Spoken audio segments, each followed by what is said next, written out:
These 4 movement concepts will help you learn more climbing technique than any technique video could ever show you. Why is that? That is because movement concepts will help you adapt to the infinite possibilities for climbing movement to any situation you have. In climbing, we are presented with infinite number of movement possibilities. So that's where understanding movement concepts becomes more powerful than just understanding individual techniques. It gives you the power to problem solve in any situation. The first and one of the most important concepts for climbing is understanding direction of pull. With this concept, we're going to understand movements and techniques like laybacking, being able to suck our feet in, but also things like how to root read and understand a sequence of holds before you get on the wall. To visualize and understand this concept, I like to think in vectors, and this is something you'll get in maths or in physics, where we're looking at forces being applied in a certain direction. So we're going to look at what is quite a bad hold on the wall and understand where the vectors of force should be placed on that hold to get the most out of it. So I think we can agree this is a pretty bad sloping hold, and to get the most out of this, body position is going to be really important. So first off, if we think about vectors, is how do I want to apply force to this hold to get the most out of it? And generally the direction of pull is going to be perpendicular to the best position on this hold. So it's going to be an arrow coming down in this position here. That's the direction I want to be. Obviously I want my hips into the wall, and I'll try and explain by putting a band over this hold, and I want to pull in this direction here, trying to keep as close to the wall as possible to get friction on it. If I bring that vector away from the wall and I start to come out, it very quickly comes off. So I've got 2 concepts within one here. The direction of pull means I want to be in perpendicular to the hold, and I want to be into the wall as possible. So straight away, with this one simple concept, understanding direction of pull, I know that I'm going to want my arm to be in line with that vector coming away from it, bringing my hips and my center of gravity into the wall as much as possible to get the most out of that hold. If I use the example of the band again, but I think about bringing my body weight lower and I'm coming down here, you'll see that I'm going to get slide over this profile here. So if I bring my body weight low and across, I'm going to be sliding down the hold and losing friction on it. So we're going to use this hold, and Jen's going to demonstrate a layback position. So laybacking is using exactly, again, the concept of direction of pull. So we know that the hold is facing this way. If we were to put a vector on that, it would be going straight in. Jen's arms are laybacking, or leaning away from the hold. She's found this point of balance. That's going to be the most restful position for this. But we'll try and find an example through a climb where she's going to use that layback position based on the direction of pull. So that's the concept we're following. As you can see with this massive pink hold here, it's got a direction of pull, which is pointing down here. Jen's going to get into what is a comfortable layback position for her. And there's a lot of techniques going on here, but it's all directed by the hold and direction of pull. If Jen lowers her hips down so her arms are not perpendicular, you can see she's having to work harder for those handholds. And if Jen stands really high as well, it's going to be harder again. So she's trying to find that perpendicular to hold or in line with that direction of pull, the best place for the layback. Here we have 2 more holds which have a very obvious direction of pull. So applying that concept, I want my body to be over here and drawing away from them in the line of that vector, but I would want a foot over here to have that point of balance, and that is not an option I have on this climb. The concept still works, but now we need to find a way using our lower body or something else on the wall to be able to draw our body and our hips over here. And this will be used with a heel hook, a toe hook, something that's going to pull our body into position so we can still use the concept of direction of pull. As you can see here, Jen is not able to lay back in this position, but she's using this heel to pull her weight over here to make the profile of holds appropriate for the direction of pull. This concept still works in something as basic as a board. So if we have a hold like this, which is quite rounded, it's actually, from standing, if we were to pull straight down, it's quite a rubbish hold. But if we can use our feet to suck our hips into the wall, we get better purchase of the hold, and this is because the direction of the pull can be best here.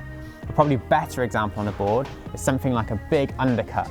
If my body weight's down here and I'm trying to pull out from it, I've got a really bad profile on the hold. So I know direction of pull, that vector is pointing up. So I want my weight and I want the pull to be going in that direction. This is why undercuts on a board, you want to be able to build your feet high to get the best purchase on an undercut.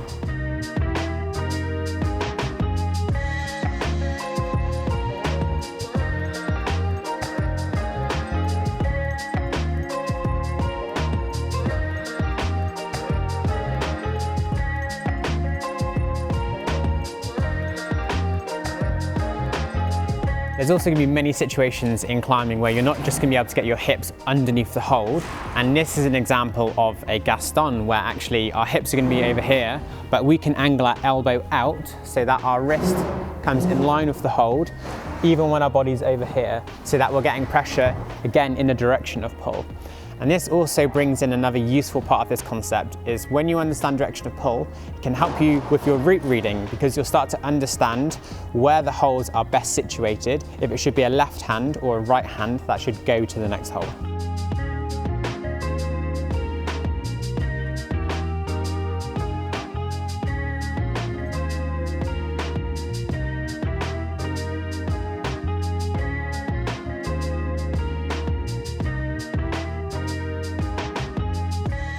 This next concept is about timing momentum from your hips. With this concept, you're going to learn how to pogo, dyno, and dead point, and pretty much any subtle movement which uses momentum. And perhaps really important for newer climbers is you're going to learn how to not waste energy by locking off with your arms when a little bit of momentum would get you that distance without the strength needed. We're going to start on something really easy to look at the concept of using momentum from the hips. So in this example, Jen, if you jump on this for me, and just reach up to this hold, but without using any momentum, just locking off and reaching, you can see that the arm's working relatively hard to make that move.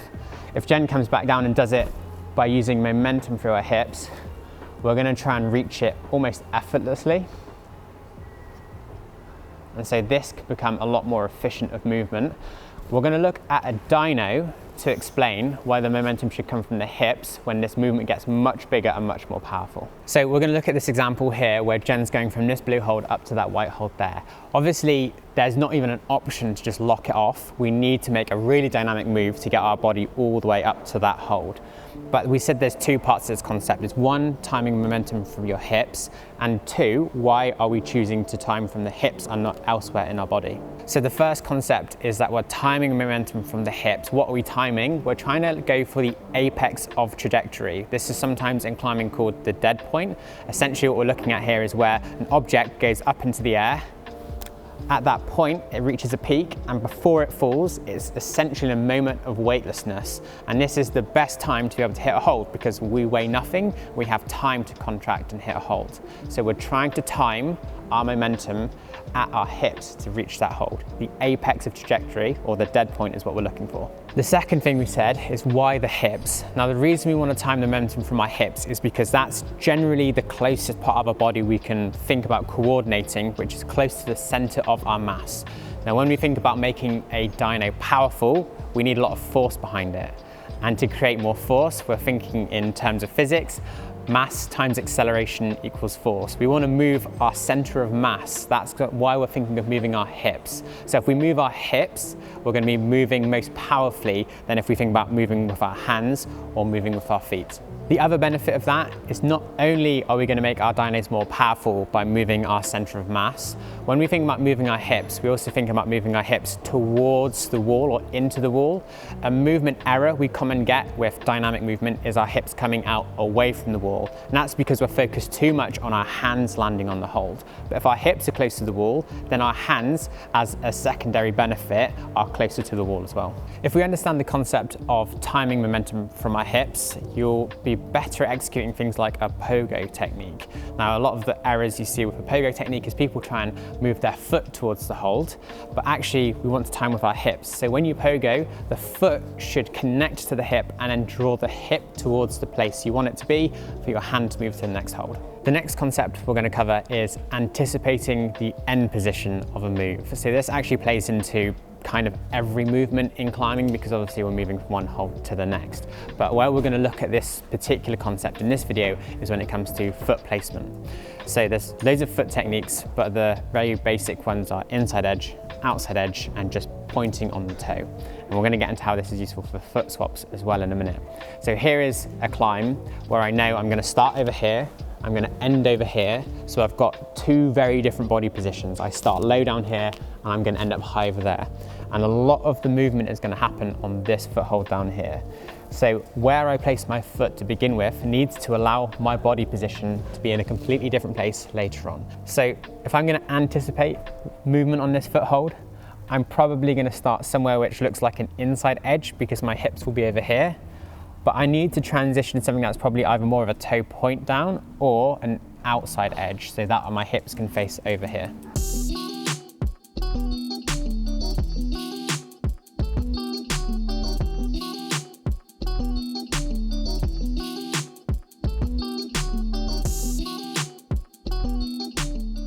This pink climb here is an example of a boulder that has a pretty straightforward foot sequence, and this illustrates that you don't need to overcomplicate lots of different foot edging techniques. It's just about anticipating what's going to happen next. With this one, we can just use pretty much the same foot movement for every move based on where we think we're going to end up. The common situations in which you're going to have to anticipate changing your foot movement is pivoting on a foothold, things like drop knees, heel hooks, and especially foot swaps when we want to bring the other foot into the foothold later on. So Jen picked out this black one as a great example of where heel placement needs to anticipate where you're going to end up. So we start over here, but we're moving over there and we're rocking over a heel here. Our body's going to end up over here, and as you can see, this hold drops off quickly. If we place our heel over here, it's great for starting on this position because we can pull into it and stay on this hold. But when we end up over there, it will slide off and we'll lose that friction if it's placed too far down. So we want to find the sweet spot which works for starting but also finishing the move. So foot swaps is a great example of anticipating what you're going to do next, where you're going to end up. And if you need to swap feet, a really simple approach is just don't be greedy with it. There's loads of ways to swap feet, but make room for the foot coming in, or make sure that you can orientate your foot or pivot so that you create space after you've made the move. This fourth concept is about establishing or maintaining a triangle base where possible, and this is also sometimes called keeping 3 points of contact on the wall. With this concept, you will learn to move your feet early, you will be able to apply pressure into the wall where there are no footholds available, and you'll also learn to use flagging to create more stability for your upper body. If you do mostly indoor climbing, you might find this concept doesn't appear at first as important because a lot of route setting often gives you footholds exactly where you want them. But I think good route setting, or a lot of outdoor climbing, forces you to find new options when only one good foot is given. So in the case where you only have one good foot and not a second foothold, but you need to make a move or find a stable position, what do you do with that other leg which hasn't got a foothold? The answer, of course, is to set a triangle base. And this is where we're going to try and place foot pressure into the wall, essentially where we think a foothold should go for us to feel stable. So on this purple climb, we've got a perfect example of only having one foothold per move for the first part of this climb. To be able to make the moves up, we're going to want to establish that triangle base so that we have stability in our upper body to make the movements. We've only got one foot on, but what the other foot is doing is as important as the foot that has a foothold.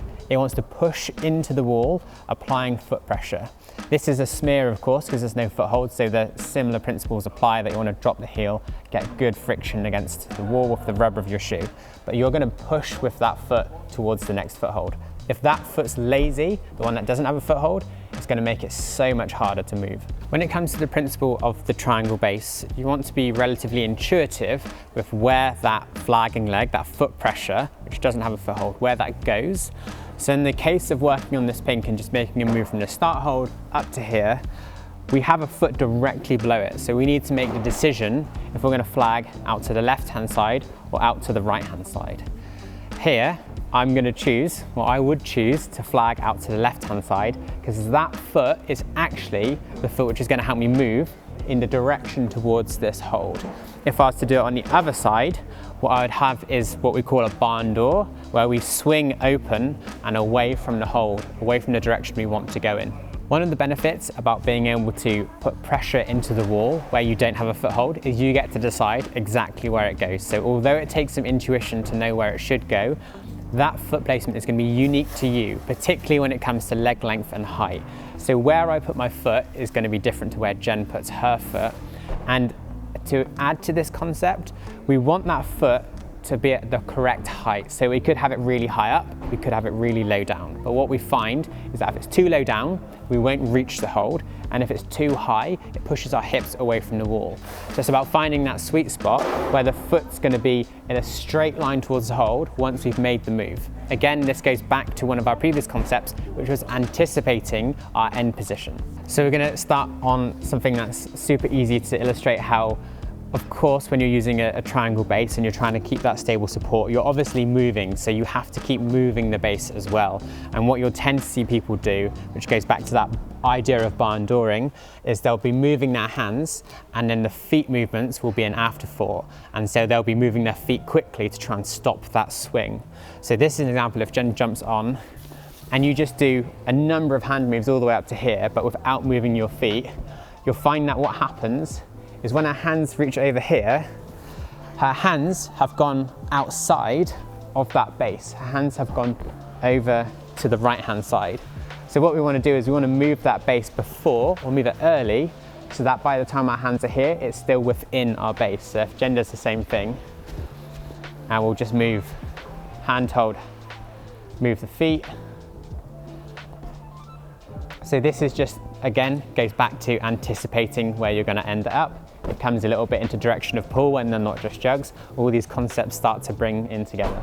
When we're thinking of the triangle base concept, it's going to introduce lots of movements like flagging, and we've shown lots of outside flagging positions where you're using that foot to push against the wall. But you can also use an inside flag or a back flag, which basically takes your leg across the outside of your body, or of course the inside of your body, and that again introduces a triangle base without needing to foot swap. But you can think outside of the box with this one. A really common move in modern root setting is like a palm rollover move, or even just grabbing hold and using a palm to stabilize against the wall while you move your feet. That palm into the wall or on a hold is just, again, creating that third point of contact while you're moving your foot. So you can use this triangle base in many different situations. I'm a firm believer in learning concepts over learning individual techniques. Myself as a climber, I've never had any formal coaching when it comes to movement, but I think if you understand concepts, you will problem solve and learn the techniques for the situations which you're presented with as a climber. If you're already quite a confident climber and you want to take your climbing to the next level and introduce more of a physical training aspect to it as well, then check out our Lattice training plans or our performance coaching plans. I'll leave a link in the description below if you want to check those out. Thank you for watching. We'll see you next time.